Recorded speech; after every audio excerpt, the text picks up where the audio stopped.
The thermometer outside Einar Thorsen's cabin read minus 58 degrees, and his neighbors were starving because their root cellars had frozen solid, destroying every potato, carrot, and preserved jar they owned. Inside the strange dome-shaped structure everyone had mocked him for building, Einar's stores sat perfectly preserved at 36 degrees, kept safe by the very ice walls his community had called insane. Before we begin, let us know in the comments where you're watching from, and if stories of forgotten frontier wisdom speak to you, hit that subscribe button, because tomorrow's tale is even more impossible than this one. The winter of '56 started early in the Northern Territories, arriving in late October with temperatures that dropped faster than anyone in the scattered Norwegian settlement had seen in 2 decades.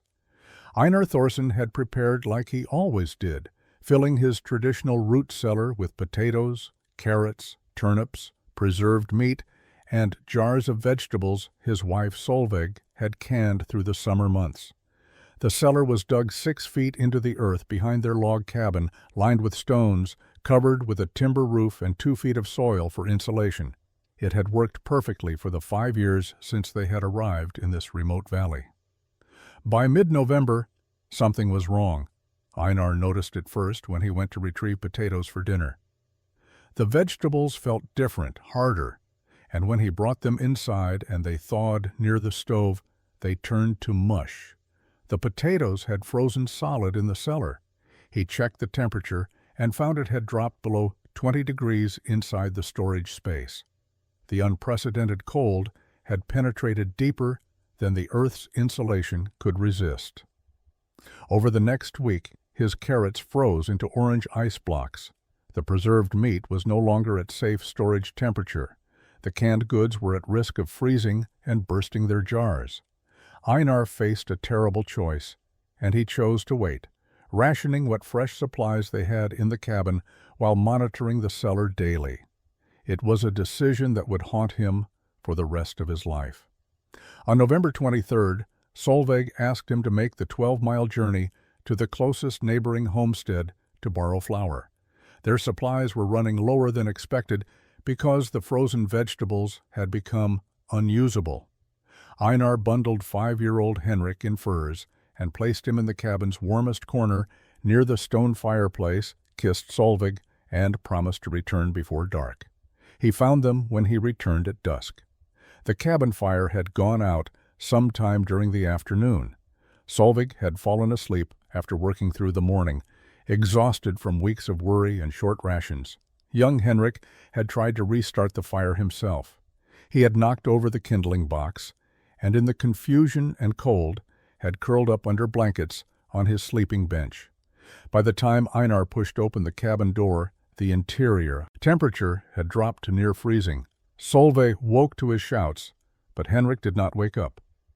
Einar buried his son 3 days later on a hillside overlooking the valley, chipping through frozen earth with a pickaxe for 6 hours. Solveig stood beside him in silence, her face empty of expression. That night, sitting in the cabin that felt impossibly large without Henrik's presence, Einar made a decision. The cold had taken his son, but the failure had been his own. His cellar, built like every other cellar in the territory, had failed when it mattered most. If he had maintained proper food stores, Solveig would not have asked him to leave. If he had not left, Henrik would be alive. The logic was imperfect, but grief does not follow rational paths. What Einar knew with absolute certainty was that no other family would lose a child because their winter stores had frozen solid.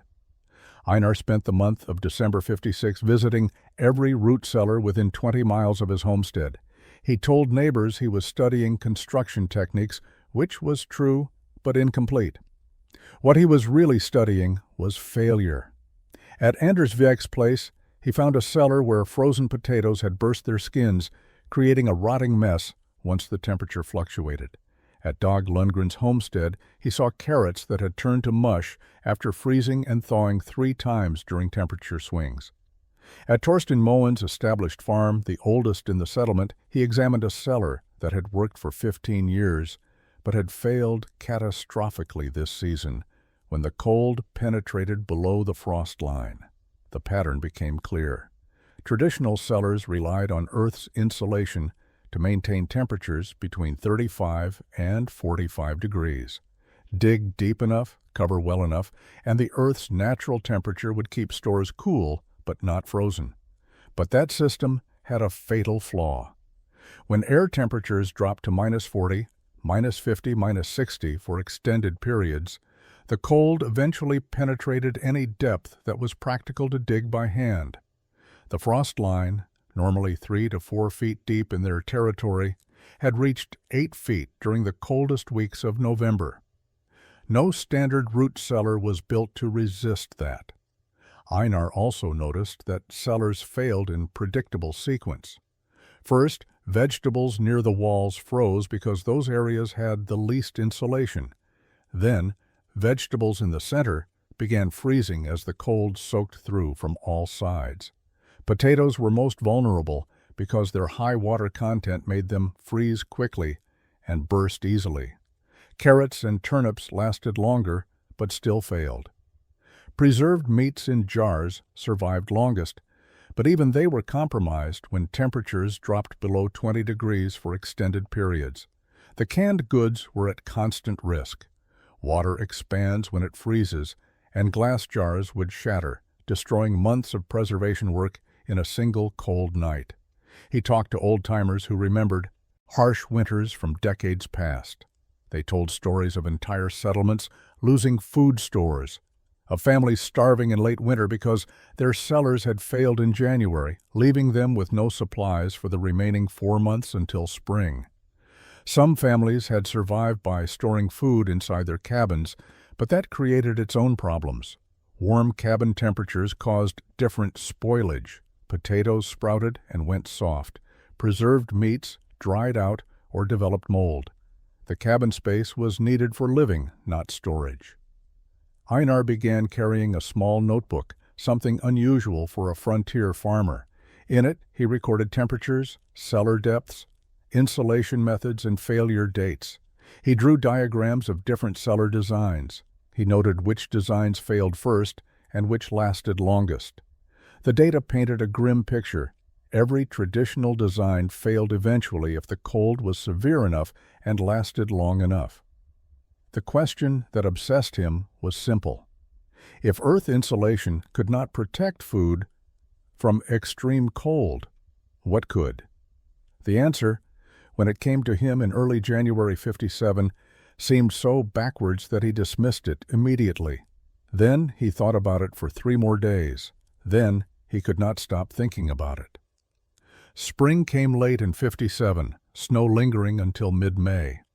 Einar spent that spring and summer traveling, which struck his neighbors as strange behavior for a man who should have been working his land. Solveig understood, or at least she did not question. The grief had changed him, made him quieter, more focused, almost obsessive. If traveling helped him process Henrik's death, she would manage the homestead alone. She planted a small garden, tended their few chickens, and waited for her husband to find whatever he was searching for. Einar traveled to the old Norwegian settlements along the coast, places where families had lived for 2 generations, where knowledge from the old country still survived in the memories of elderly immigrants. He was looking for something specific, a technique he had heard mentioned once in passing years ago, something about ice houses. In a coastal town he found Torkel Andresen, a man in his 80s who had grown up in northern Norway before immigrating as a young man. Torkel remembered the ice cellars from his childhood. They were not common, Torkel explained, but some families in the far north built storage cellars that used ice as insulation rather than fighting against it. The technique was simple in concept, but required precise execution. You dug into permafrost, created a chamber, and lined it with ice blocks cut from frozen lakes. The ice provided insulation and thermal mass. As long as the ice remained frozen, it maintained a stable temperature just above freezing. Vegetables stored in such cellars never froze solid because the ice itself regulated the temperature. When Einar asked why the technique was not more common, Torkel laughed. Because it only worked in places that stayed frozen most of the year and because people thought you were crazy for building with ice to store food through winter. Einar spent 3 days with Torkel, filling his notebook with details. The ice blocks needed to be at least 18 inches thick. The chamber needed to be dome-shaped to support weight and prevent collapse. The entrance needed special design to prevent warm air infiltration. The floor needed drainage for when ice slowly sublimated. Torkel had not built one himself in 40 years, but he remembered watching his father construct and maintain one through his childhood. The old man was delighted that someone cared about the old techniques. Einar visited 2 more settlements, finding one other person who remembered ice cellars from the old country. The details varied slightly, but the core concept remained consistent. Use ice as your ally, not your enemy. Build underground in permafrost. Create thermal mass that regulates temperature naturally.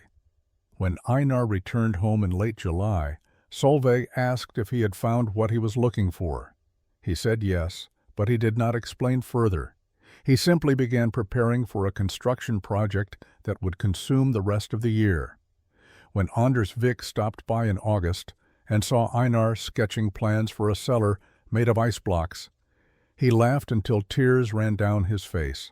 Einar began construction in late August '57, which gave him roughly 2 months before the ground would freeze solid and make excavation impossible. The location he chose was 30 yards from his cabin, slightly uphill to ensure drainage, in an area where permafrost began 18 inches below the surface.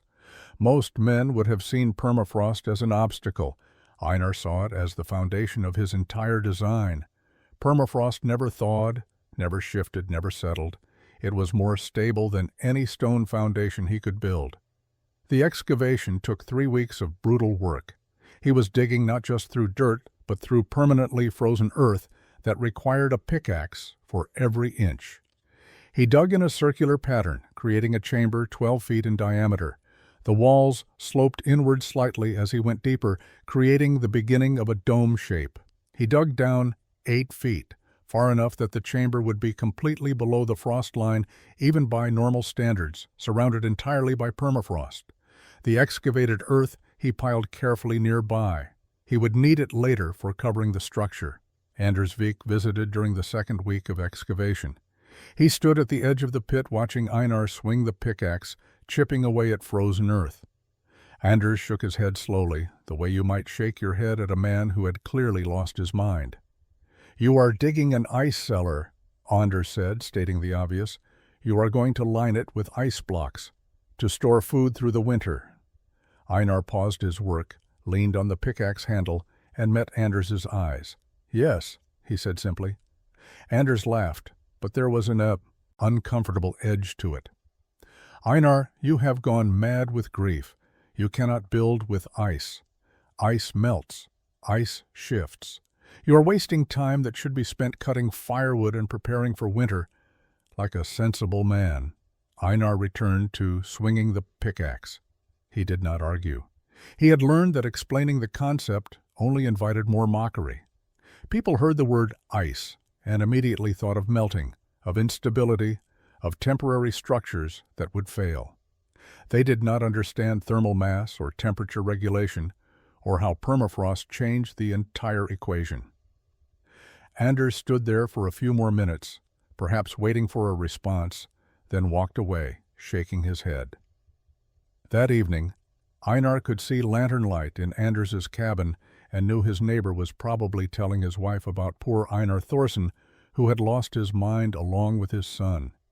By mid-September, the excavation was complete. Einar stood in the center of his circular pit 8 feet below ground level, surrounded by walls of permafrost. The chamber felt like standing inside a frozen cathedral. The temperature at this depth, even with autumn warmth above, remained constant at 28 degrees. This was the temperature that would protect his design. Now came the truly difficult part. The dome construction required understanding principles that most frontier builders never considered. Einar had learned from Torkel that a dome distributed weight evenly across its entire surface, preventing any single point from bearing too much load. This was critical because the structure would eventually support several feet of snow on top of packed earth. A flat roof would collapse under such weight. A dome would hold indefinitely as long as it was built correctly. The mathematics were beyond Einar's formal education, but the principle was simple enough. Build in layers that curve inward, each layer supporting the next, until you reach the top. He started with the foundation layer, which was not really a foundation in traditional terms, but rather the first course of the dome itself. This layer would sit directly on the permafrost floor, creating a complete circle of ice blocks. He needed ice blocks, but it was still September, and the lakes had not frozen yet. So he waited, spending the waiting time preparing other elements. He cut and shaped timber for the door frame, creating a rectangular frame from logs he had carefully selected for straightness and density. The frame needed to be sturdy enough to support the ice blocks that would surround it and flexible enough to handle slight shifting as the structure settled. He dug a drainage channel from the center of the chamber floor, sloping gradually toward the entrance. This channel, only 4 inches deep, would carry away any moisture from sublimation or the minimal melting that might occur during construction. He lined the channel with flat stones to prevent erosion. He also built a small wooden platform in the center of the chamber, raised 6 inches off the floor, where he would eventually place his food stores. The platform would keep vegetables in jars above any moisture that collected. By late October, the first ice formed on the smaller ponds. Einar waited another week, testing the ice thickness daily. He needed at least 18 inches of solid ice for his blocks, and early season ice was unpredictable. On November 2nd, he determined the ice was ready. He walked to a pond a half-mile from his homestead, a shallow body of water that froze early and deeply because of its exposure to north winds. The ice measured 20 inches thick, perfect for his purposes. Cutting ice blocks was dangerous and exhausting work. He used a long ice saw, a specialized tool he had purchased during his summer travels. The saw had a blade 4 feet long with aggressive teeth designed to cut through dense ice. He marked out blocks on the ice surface, each block measuring 2 feet long, 18 inches wide, and 18 inches deep. The dimensions were specific, too small, and the blocks would not provide adequate thermal mass. Too large, and they would be impossible to transport and position. He cut the blocks by sawing vertical lines first, then horizontal lines beneath the ice surface, finally levering each block free with a pry bar. Each block weighed approximately 150 pounds. He could not lift them alone, so he used a sled he had built specifically for this purpose, with wooden runners and a tilting platform. He would tip a block onto the sled, drag it across the ice to shore, then transport it to the construction site. It took Einar 3 weeks to harvest and transport 140 ice blocks from the pond to his construction site. Each block required cutting, levering onto the sled, dragging a half-mile across increasingly snowy ground, and carefully stacking near the excavation. He worked in the coldest part of the day, early morning, when the ice was most stable, and his exertion would not cause him to overheat dangerously. Solveig watched him leave each morning before dawn, understanding that arguing would accomplish nothing. He was building a monument to their son, though he would never say those words aloud. The physical toll was substantial. His shoulders ached from sawing. His back screamed from dragging the loaded sled. His hands, even in heavy gloves, developed cracks from the constant cold and moisture. But he kept working because stopping meant thinking, and thinking meant remembering. Henrik curled under blankets, cold and alone. Work was better than memory. By late November, he had his ice blocks stacked and ready. Now came the construction phase that would determine whether his obsession was genius or madness. He began laying the first course of ice blocks inside the excavated chamber. This was delicate work despite the massive weight of the blocks. Each block needed to be positioned precisely, creating a circular wall that followed the curve he had planned. He used a template made from bent willow branches to check his curve, ensuring each block was placed at the correct angle. The blocks did not stack like bricks. Instead, each layer was positioned slightly inward from the layer below, creating the dome curve. The first course was the widest, following the full 12-foot diameter of the excavation. Between each block, he packed snow mixed with water. At these temperatures, the mixture froze almost immediately, creating mortar stronger than any mud or clay. The ice blocks bonded to this frozen mortar and to each other, forming a unified structure rather than individual pieces. This was the key insight from Torkel's description. Ice construction was not like stone or wood construction. Ice could fuse to itself, creating seamless joints that eliminated weak points. After laying the first course, Einar climbed out of the pit and waited overnight. The next morning he climbed back down and tested the blocks. They were locked in place, frozen together into a single ring of ice. The second course went faster because he understood the technique now. Position block, pack, snow mortar, check alignment, move to next block. The inward angle increased slightly with each course, following the dome geometry. By the fifth course, he was building a wall that curved noticeably inward. By the eighth course, the opening at the top had narrowed to 6 feet in diameter. He built a temporary wooden scaffold inside the chamber to support himself as he worked on the higher courses. The scaffold was crude but functional, allowing him to position blocks above his head. Dag Lundgren stopped by during the third week of construction. He was Einar's closest neighbor to the south, a practical man who rarely visited without purpose. He stood at the edge of the excavation, looking down at Einar working inside what appeared to be an igloo made of massive ice blocks. Dag did not laugh like Anders had. Instead, he asked a simple question. "Will it work?" Einar paused, considered the question seriously, and gave an honest answer. "I do not know, but it is better than doing nothing." The dome construction reached its critical phase when Einar began working on the upper courses. The inward curve was now steep enough that blocks needed to be carefully positioned to prevent them from sliding inward before the snow mortar froze. He solved this by working in cold, early morning hours when temperatures dropped to -20 and the mortar froze within minutes of application. Each block was positioned, packed with snow mixture, and held in place for 5 minutes until the initial freeze locked it steady. Then he could move to the next block. It was tedious, demanding work that required absolute focus. By the 10th course, the opening at the top had narrowed to 3 feet in diameter. Einar faced a structural question that had troubled him since beginning the design. Traditional domes closed at the top with a keystone, a central piece that locked all other pieces in place. But ice blocks were heavy and difficult to position overhead. His solution came from observing how snow bridges formed naturally over streams. Instead of a single keystone, he would create a spiral closing, each block overlapping the previous one in a pattern that spiraled inward until the opening was sealed. He implemented this technique on the 11th and 12th courses. Each block was cut at a slight angle, creating a wedge shape that naturally wanted to slide into position. The spiral pattern meant that each block was supported by the block before it, and in turn supported the block after it.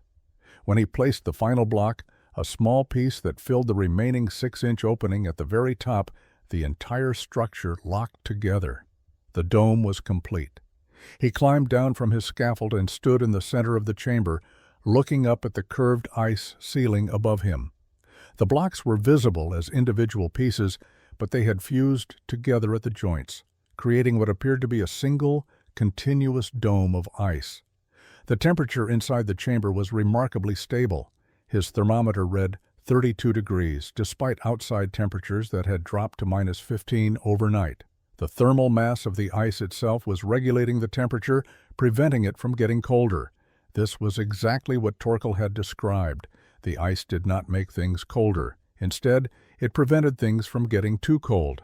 The ice wanted to stay at its melting point, 32 degrees, and the massive amount of ice in the structure created enough thermal mass to maintain that temperature even when outside air was 50 degrees colder. But Einar was not finished. The dome was structurally sound, but it needed additional protection and insulation. He had observed that Torkel's description included an outer layer of earth and sod. This served multiple purposes. It provided additional insulation, protecting the ice from any warmth during brief temperature rises. It camouflaged the structure, making it less obvious to anyone passing through the area. And it would support vegetation, creating a living roof that would add to the insulation value. Einar spent the next week covering his ice dome with the earth he had excavated earlier, packing it carefully around the curved surface, building up a layer 2 feet thick at the base, and tapering to 1 foot thick at the top. The earth covering transformed the ice dome from an obvious experimental structure into something that resembled a natural hillside. Einar shaped the earth carefully, maintaining the dome curve while creating a smooth exterior surface. He tamped the soil down firmly, knowing that loose earth would wash away during spring rains. The entrance remained open, a doorway-sized opening facing south to minimize snow accumulation and maximize any available winter sunlight. This opening would house the door assembly, the most complex part of the entire construction. The door frame he had prepared in September was fitted into the opening using a technique he had devised after considerable thought. He could not simply attach wood to ice because the different materials expanded and contracted at different rates with temperature changes. Instead, he created a floating frame system. The wooden door frame sat in a channel he had cut into the ice blocks surrounding the entrance. The channel was slightly larger than the frame, leaving a 1-inch gap on all sides. He packed this gap with a mixture of moss, animal hair, and clay that remained flexible even when frozen. This flexible seal allowed the wood and ice to move independently while maintaining an airtight barrier. The door itself was built from 3-inch thick pine planks, each plank carefully selected for straight grain and density. He assembled them using tongue and groove joinery, creating a door that was effectively a single solid piece rather than separate planks held together with cross braces. The door measured 4 feet high and 2 feet wide, deliberately small to minimize heat loss when opened. He reinforced the interior surface with 2 diagonal iron straps, forming an X pattern, bolted through the planks with clinched nails.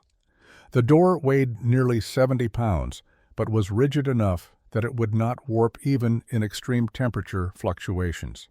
The hinges were mounted using a technique borrowed from ship construction. He mortised them into both the door and the frame, cutting rectangular pockets that the hinge plates sat flush within. Then he bolted them through with iron pins. To tear this door off its hinges, you would need to destroy the door frame itself, which was set into the ice structure. The locking mechanism was equally robust. A wooden beam 2 inches thick slid horizontally through iron brackets mounted to the door's interior surface. When engaged, the beam slid into a mortise cut into the adjacent ice wall, physically connecting the door to the structure. Opening it from outside required knowledge of exactly where the latch mechanism was positioned behind a small concealed panel. Einar tested the door repeatedly, opening and closing it, checking the seal, examining how frost formed around the edges. He discovered that his breath created immediate frost buildup on the interior ice surfaces, which actually improved the seal rather than degrading it.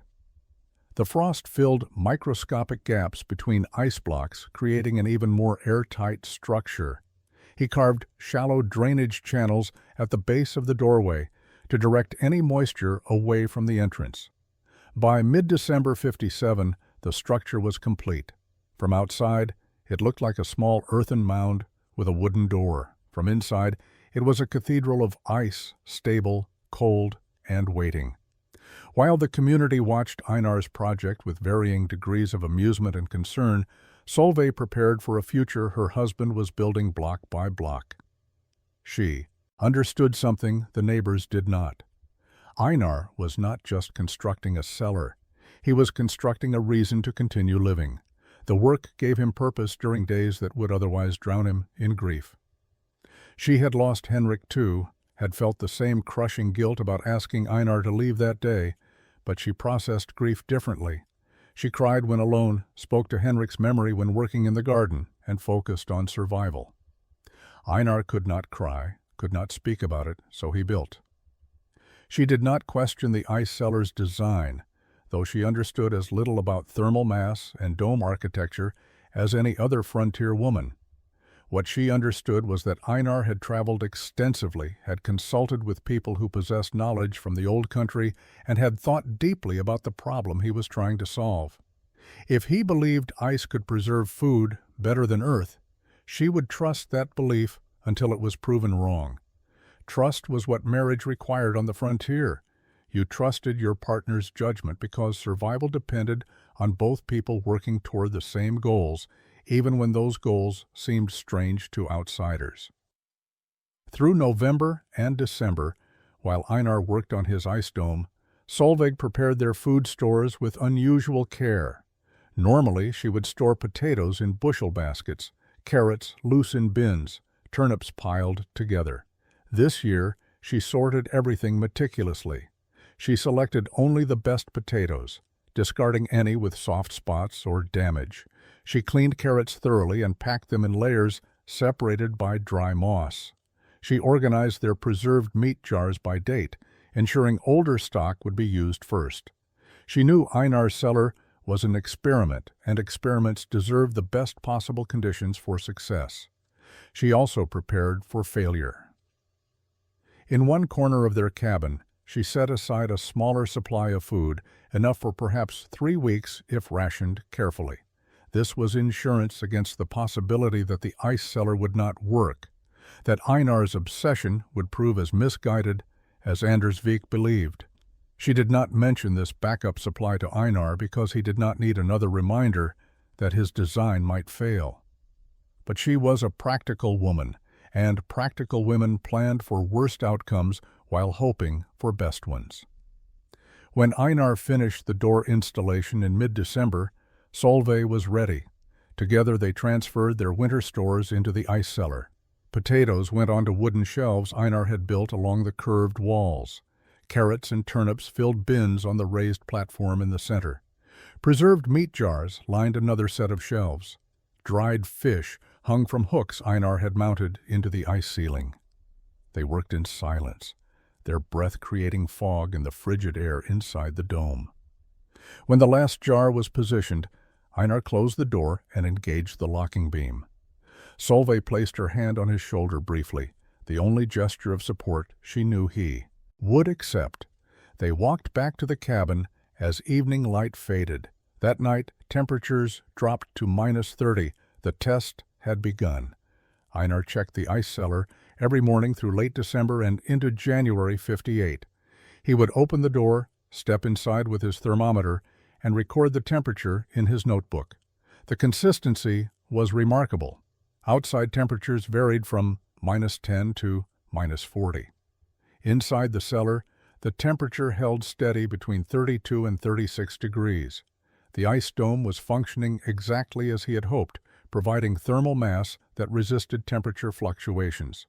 The permafrost surrounding the structure prevented any heat intrusion from below. The earth covering prevented heat intrusion from above and sides. The result was a perfectly stable environment. He inspected the food stores during these daily visits. The potatoes remained firm, showing no signs of freezing or sprouting. The carrots were crisp, their texture unchanged from when he had placed them on the shelves. The turnips were solid. The preserved meat jars showed no frost damage. Everything was holding perfectly.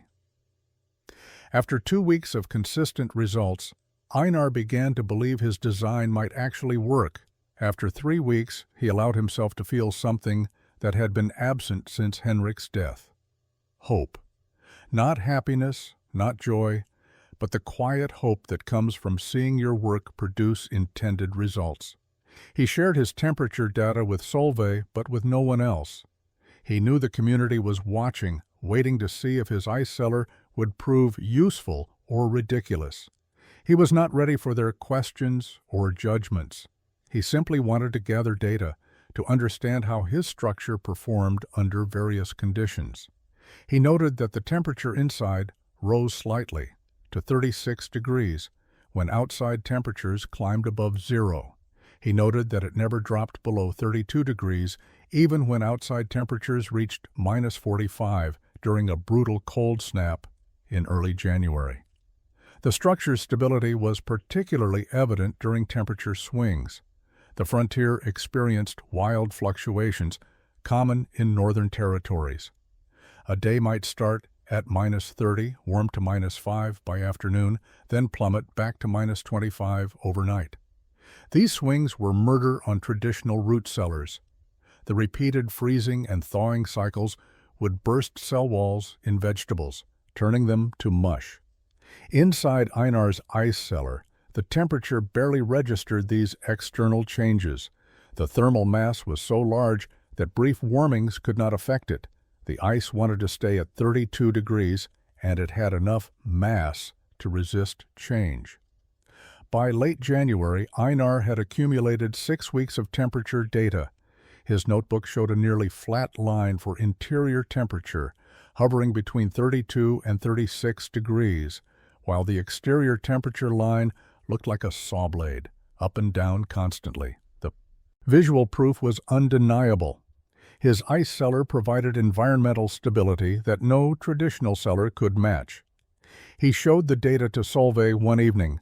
She studied the notebook pages, tracing the lines with her finger, then looked at him with an expression he had not seen since before Henrik died: pride. She was proud of him, not for the cellar itself, but for refusing to accept that their son's death had been inevitable.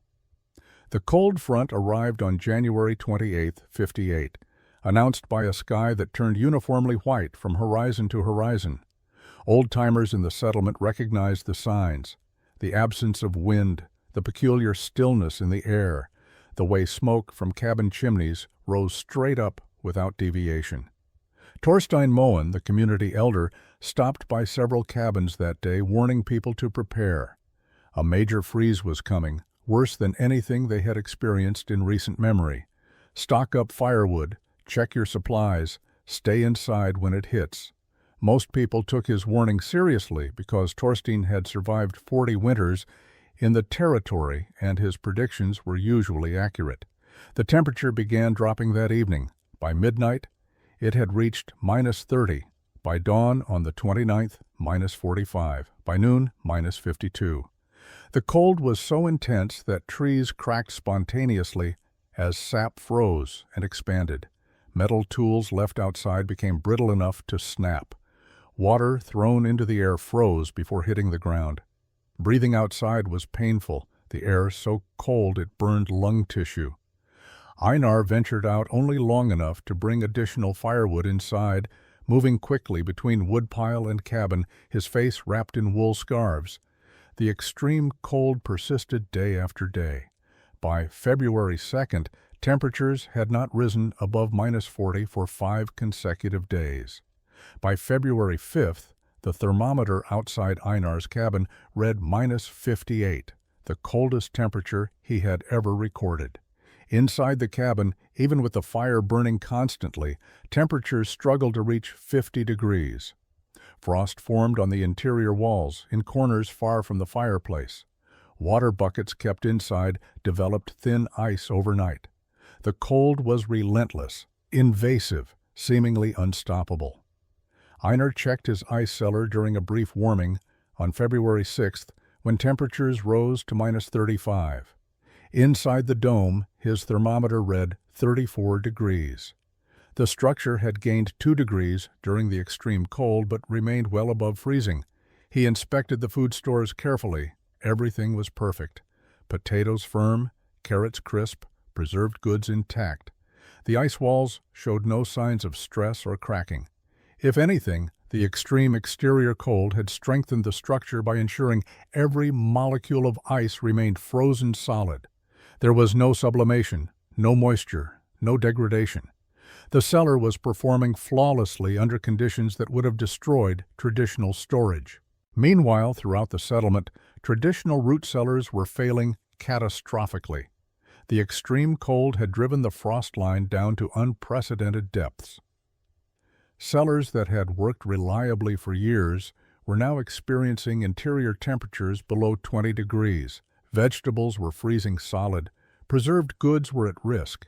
Families faced a terrible calculus. They could try to move food inside their cabins, but cabin space was limited, and temperatures near the fire would cause different spoilage problems. They could hope the cold would break soon, but every day of extreme temperatures caused more damage. Or they could begin rationing severely, accepting that significant portions of their winter stores were being destroyed and adjusting consumption accordingly. Most chose rationing, eating less, worrying more, and praying the cold would break before their supplies were completely ruined. Anders Vik discovered his cellar had failed on February 7th. He had been rationing carefully, trying to preserve his stores by limiting how often he opened the cellar door, hoping minimal exposure to outside air would help maintain temperature. When he finally descended into his cellar that morning, he found devastation. His potatoes had frozen solid, and when he touched them, they felt like rocks. His carrots were ice blocks. His turnips were ruined. Preserved meat in jars showed frost damage. The canning jars his wife had carefully filled during summer were at risk of bursting as their contents froze and expanded. Anders stood in his failed cellar, feeling something close to panic. It was early February. Spring was at least 10 weeks away, possibly 12 if it came late. His family needed to survive that entire time on what little food remained unspoiled and whatever they had stored in their cabin. The cabin stores were not substantial. They had relied, as everyone did, on the root cellar maintaining the bulk of winter supplies. Now that reliance looked like a catastrophic miscalculation. He climbed out of the cellar and walked to his neighbor's place to compare situations. What he found was that everyone faced the same crisis. Dag Lundgren's cellar had failed. Torstein Moen's cellar, the best built in the settlement, had failed. Every traditional cellar within 20 miles had failed under the extreme cold. Some had failed completely, with total loss of stores. Others had failed partially, with vegetables near walls, frozen, but center stores still viable. But all had failed to some degree. The community faced the real possibility of starvation before spring. Families began making desperate plans. Some discussed sending men to distant trading posts to purchase supplies, though such journeys in this cold were extremely dangerous. Others talked about increased hunting, though game was scarce in extreme cold. Everyone was frightened. On February 9th, Anders swallowed his pride and walked to Einar Thorsen's homestead. He arrived mid-morning, knocked on the cabin door, and waited. Einar opened the door, recognized his skeptical neighbor, and invited him inside without comment. Anders stood by the fire, warming his hands, trying to find words. Finally, he simply asked the question, "Your ice cellar? Did it survive the freeze?" Einar nodded. Anders felt something twist in his chest. "Is your food still good?" Einar nodded again. Anders closed his eyes briefly, then asked the question that had brought him through the cold. "Will you teach me how to build one?" Einar did not gloat, did not remind Anders of the mockery from months earlier. He simply said yes. Then he added something Anders had not expected. "Before we discuss building, my stores are holding well and we have more than we need. Take what you require for your family." Anders started to refuse, pride rebelling against accepting charity, but Einar cut him off. "Your wife and children need to eat. We will discuss building techniques later. For now, take food." Anders accepted, gratitude and shame mixing uncomfortably. Einar walked him to the ice cellar, opened the door, and let Anders see the perfectly preserved stores inside. The temperature, even with the door open, was noticeably warmer than outside, but far colder than a cabin. Everything was organized, undamaged, exactly as it should be. Word spread quickly through the scattered settlement. Einar Thorsen's ice cellar had survived the freeze. His stores were intact. He was sharing food with neighbors. Within 3 days, 5 families had visited the Thorsen homestead, asking questions about the ice cellar design and accepting provisions to supplement their damaged stores. Einar shared freely on both counts. He explained the basic principles to anyone who asked, and he provided food to anyone who needed it. Solveig supported these decisions without complaint. They had enough, and Henrik's death had taught them that survival mattered more than pride or property. The visits became a pattern. Someone would arrive, usually in late morning, after completing essential chores, and knock on the cabin door. Einar would invite them in, offer coffee if they wanted it, and listen to their situation. Then he would walk them to the ice cellar, show them the interior, explain how the structure maintained temperature, and answer questions. The questions were usually practical. How deep did you dig? Where did you get ice blocks? How long did construction take? What if it melts in spring? Einar answered each question patiently, drawing diagrams in his notebook when words were insufficient. Dag Lundgren arrived on February 12th with specific questions about dome geometry. He was a thoughtful man, someone who approached problems methodically, and he understood that details mattered. How did you calculate the curve? How did you ensure each course was positioned correctly? How did you prevent blocks from sliding inward during construction? Einar appreciated the intelligent questions and provided detailed answers. He showed Dag his willow branch template, explained the snow mortar technique, described the early morning construction schedule when temperatures kept the mortar freezing quickly. Dag took notes, asked follow-up questions, and left with a clear understanding of the construction process. Per Haugen, a trapper who worked a circuit that covered nearly 200 miles, arrived on February 15th. He had heard about the ice cellar from Torstein Moen and had traveled 30 miles out of his way to see it personally. Per was interested not for himself but for the trappers and small settlements along his route. Many were isolated families or pairs of trappers living far from any community. They faced the same storage problems everyone faced, but had even fewer resources to solve them. Per studied the ice cellar carefully, asked detailed questions about materials and construction time, and specifically inquired whether a single person could build one alone. Einar confirmed that one person could manage it, though it would take longer. Per thanked him, accepted some dried fish to supplement his travel supplies, and continued his circuit. Einar suspected the knowledge would spread far beyond their immediate settlement.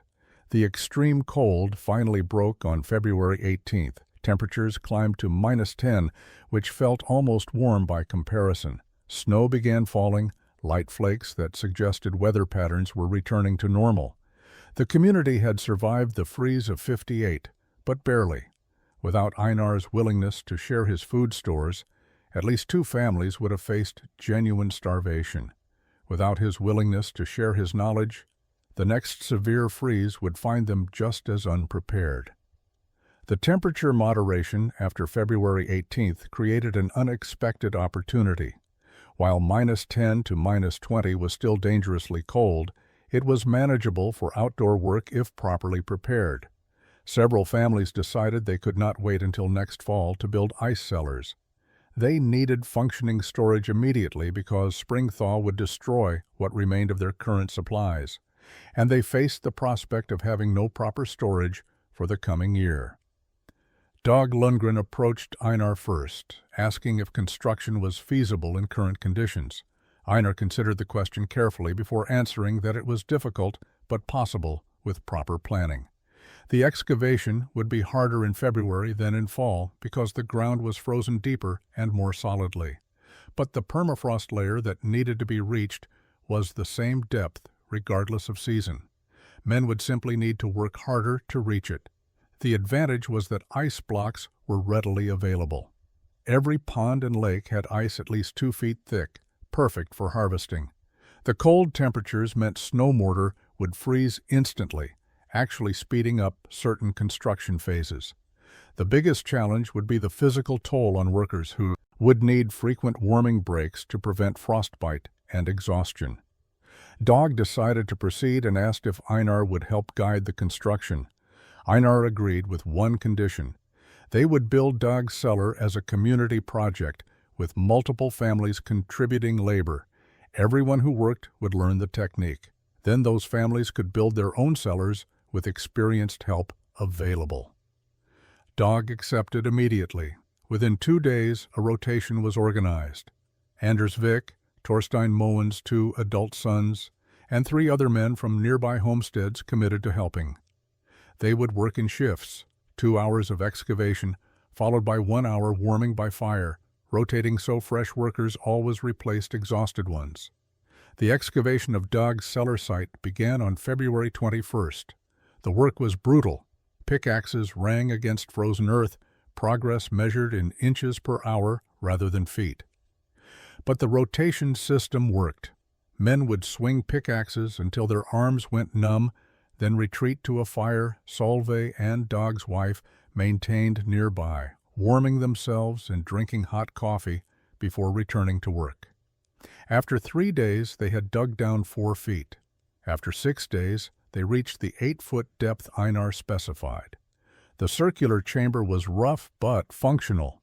Ice block harvesting happened simultaneously. While some men dug, others cut blocks from a nearby lake using techniques Einar demonstrated. The ice saw required specific motions, steady pressure rather than aggressive sawing, to prevent the blade from binding. Each block took approximately 20 minutes to cut and extract. By the time Dag's excavation was complete, 40 ice blocks were cut and stacked near the site. Einar explained they needed 100 blocks total, so cutting continued through early March as construction progressed. The actual dome building drew spectators. Neighbors who were not directly helping came to watch, curious about the technique. Einar worked inside the pit, positioning blocks, while men above lowered them using ropes. The snow mortar froze so quickly in the extreme cold that blocks locked into place within minutes. The first course took 2 days because Einar was teaching as he worked, explaining each decision. The second course took 1 day. By the third course, Dag and Anders had learned enough to position blocks themselves, with Einar supervising. Per Haugen returned to the settlement on March 4th, completing his winter trapline circuit. He had been gone for 17 days, traveling through remote territories, checking trap lines, and visiting isolated homesteads and tiny settlements that existed as mere dots on vast wilderness. What he found during his travels would validate Einar's innovation beyond the immediate community. Per had made it his business to share information about the ice cellar at every stop. He described what he had seen, explained the basic principles as he understood them, and answered questions from trappers and settlers who were struggling with the same storage failures everyone had experienced. The response had been immediate and intense. At a remote trading post 80 miles north, the owner had already begun excavating a chamber based on Per's description alone. 2 families living near each other 40 miles east had pooled resources to build a shared ice cellar, working together to excavate and cut ice blocks. A trapper living in complete isolation 50 miles west had decided to build one the following fall, after hearing Per describe the temperature stability. The knowledge was spreading organically, carried by word of mouth along trap lines and trading routes that connected scattered frontier inhabitants. Per brought back questions Einar had not anticipated. Could the technique work at lower elevations where permafrost was less reliable? Could you build a smaller version for a single person? What about maintenance and longevity? How did you handle spring melting? Einar addressed each question thoughtfully. Lower elevations would be more challenging, but not impossible if you dug deep enough. Smaller versions would work fine. Just reduce the diameter, but maintain the dome geometry. Maintenance was minimal, mostly clearing the entrance of snow. Longevity was still unknown, but his structure showed no degradation after 1 winter. Spring melting would reveal whether the stone inner wall concept he had added would preserve the chamber for year-round use. What struck Per most was the simplicity once you understood the core principle. This was not advanced engineering requiring specialized tools or rare materials. This was adaptation of old-world knowledge to frontier conditions using resources anyone could access. Ice, snow, dirt, basic hand tools, and willingness to work. The technique democratized food security in a way that few innovations did. Rich and poor could build identical cellars. The only requirements were labor and knowledge, both of which could be shared freely. Per also brought news that added weight to Einar's achievement. During his travels, he had learned of 2 deaths attributable to the extreme freeze. An elderly couple living alone had lost their entire food supply when their cellar failed. Too proud to ask for help and too isolated to receive it anyway, they had attempted to survive on diminished rations. The man died in late February, likely from a combination of cold and malnutrition. His wife died 3 days later. Per had found them when he stopped at their cabin, expecting to trade as he usually did.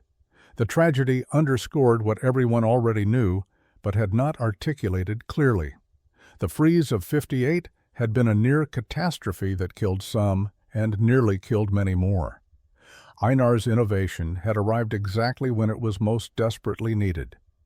March brought gradual warming, with temperatures climbing above 0 during daylight hours, though still dropping below -10 at night. By mid-March, the settlement was experiencing its first genuine thaw, with icicles dripping from cabin eaves and snow beginning to compact under its own weight. This created anxiety among those who had built ice cellars during the late winter building campaign. The ice structures had performed flawlessly during extreme cold, but no one knew how they would respond to warming temperatures and spring melt. Einar maintained confidence publicly while privately sharing Solveig's concerns about the untested aspects of his design. The first test came when daytime temperatures reached 35 degrees in late March.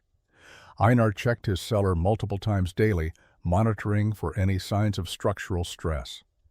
What he found surprised him. The interior temperature had risen slightly, now holding at 38 degrees instead of the 32 to 36 range it had maintained all winter. But the structure itself remained solid. The ice blocks were melting, but slowly, and only on their exterior surfaces. The melting created a thin layer of water between the ice and the earth covering, but Einar's drainage channels carried this water away efficiently. The ice dome was not collapsing, it was transitioning. By early April, with sustained temperatures above freezing, the ice blocks had melted significantly. Einar excavated carefully around his cellar entrance to observe what was happening.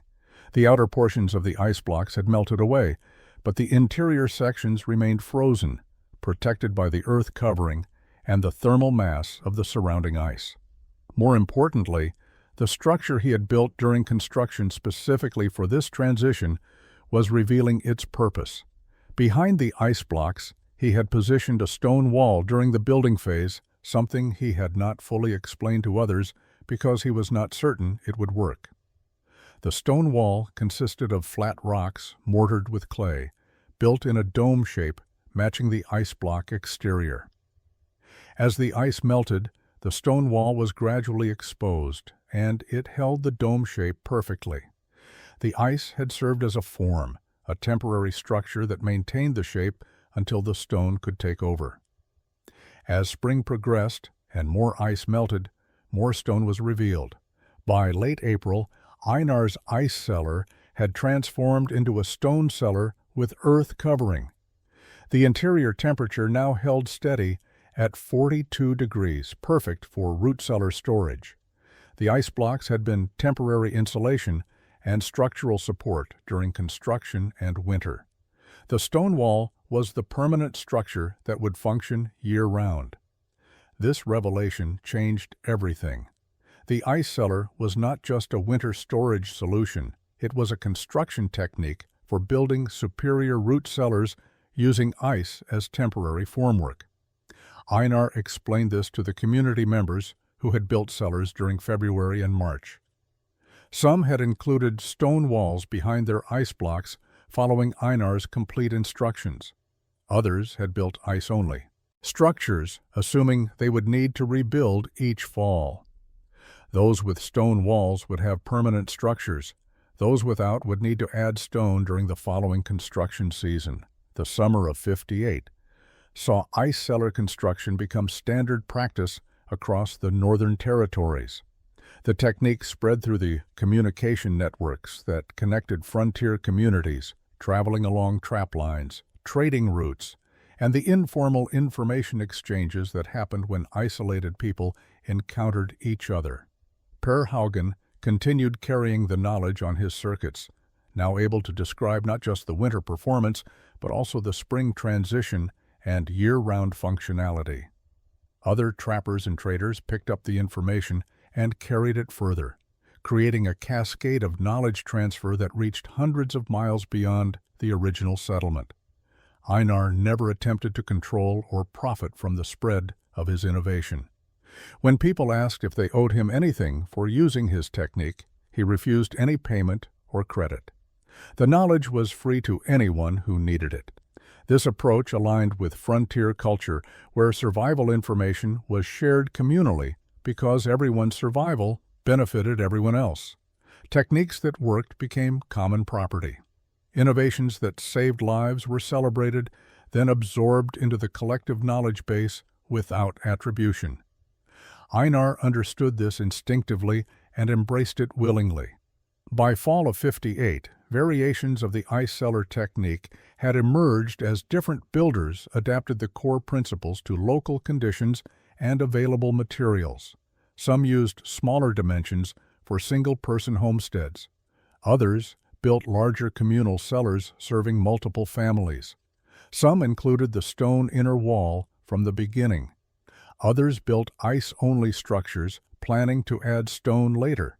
Some used pure dome shapes, while others experimented with modified curves. The variations did not bother Einar. As long as the core principles remained intact, excavate into permafrost, use ice blocks for insulation and formwork, maintain dome geometry for structural strength, create proper drainage, the specific details could flex based on circumstance. The technique even reached established settlements and small towns where professional builders adopted it for commercial food storage.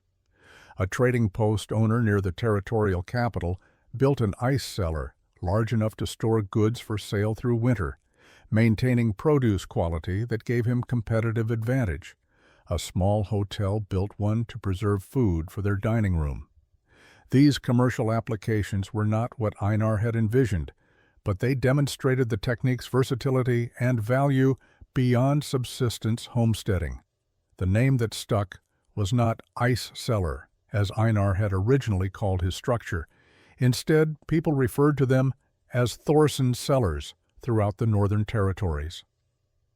Einar learned this from Per Haugen during a visit in October '58. He was uncomfortable with the attribution, feeling that the technique belonged to Torkel Andresen and the old Norwegian builders who had developed the original concept. But Per explained that frontier people needed names to communicate clearly, and Thorsen cellar had become the accepted term. Einar accepted this reluctantly, though he never used the term himself. He simply called them ice cellars or root cellars, treating them as ordinary infrastructure rather than innovations bearing his name. The quiet humility that had characterized his response to tragedy continued to characterize his response to validation. Einar and Solveig lived at their homestead for another 15 years after the freeze of '58. They never had more children, whether by choice or circumstance. They never discussed with others. Their life settled into the rhythm common to successful frontier families. They worked their land, maintained their cabin and outbuildings, helped neighbors when needed, and survived the normal hardships and occasional joys that defined life in remote territories. The ice cellar that had started everything remained functional year-round, the stone structure revealed by melting ice serving as a permanent root cellar that never failed regardless of temperature extremes. The technique Einar had developed continued spreading long after he stopped actively teaching it. By the 1860s, Thorsen cellars were being built throughout the northern frontier regions, from Alaska to northern Canada to remote areas of Montana and Wyoming.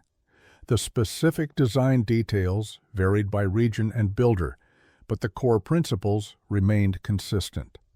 Settlers moving into new territories brought the knowledge with them. Guidebooks written for homesteaders occasionally included descriptions of ice cellar construction, usually without attribution to any individual. The technique had become part of the standard knowledge base for frontier survival.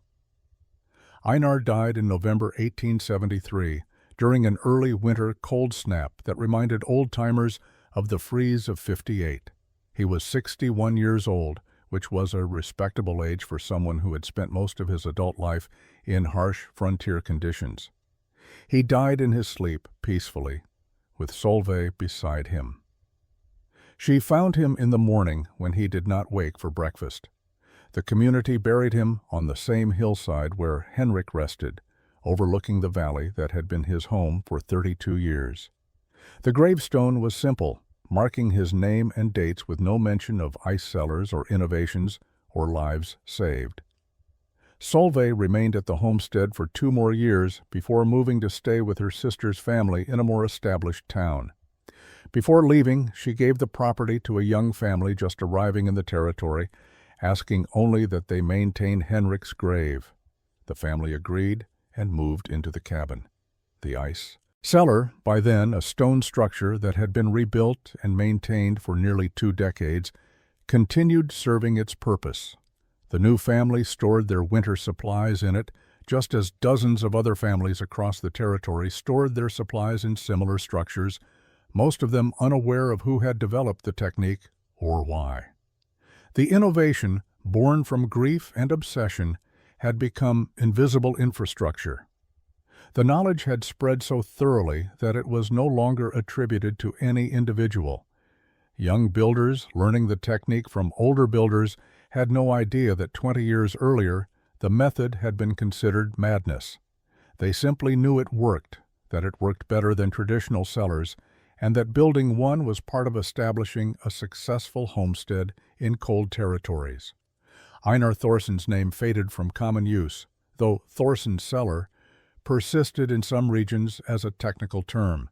His son's death, the tragedy that had sparked everything, was forgotten by everyone except Solveig. But the solution he had built to ensure no other family would face the same loss continued protecting families he would never meet, built by hands he would never shake, preserving food that would keep children alive through winters he would never see.